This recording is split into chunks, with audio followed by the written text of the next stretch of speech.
বন্ধুরা দেখো, আজকে আমার মানুষ জন্মদিন, ঠাকুর পুজো দিয়ে এসেছে। এই যে লাল টুক পড়েছে।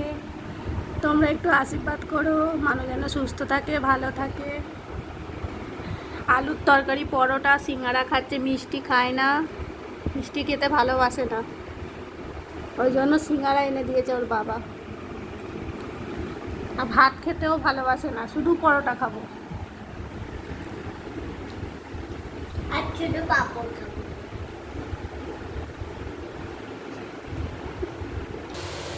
দেখো, আমি মাছের ঝাল হয়ে গেছে, পোস্ত হয়েছে, এখানে পুঁই শাকের চচ্চড়ি হচ্ছে, সব কিছু দিয়ে বেগুন, ঝিঙে, কুমড়ো দিয়ে পুঁই শাকের চচ্চড়ি হচ্ছে, আর মাছের ঝাল, বিউলির ডাল, ভাত হয়ে গেছে।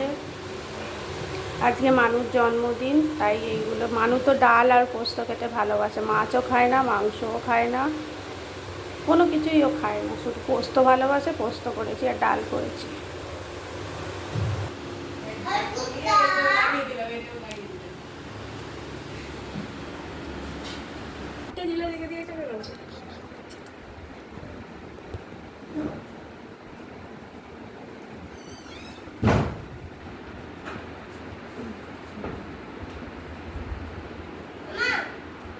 আলু তরকারিগুলো খাবো না,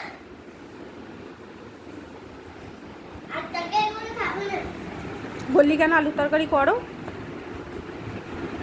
বললি কেন বল?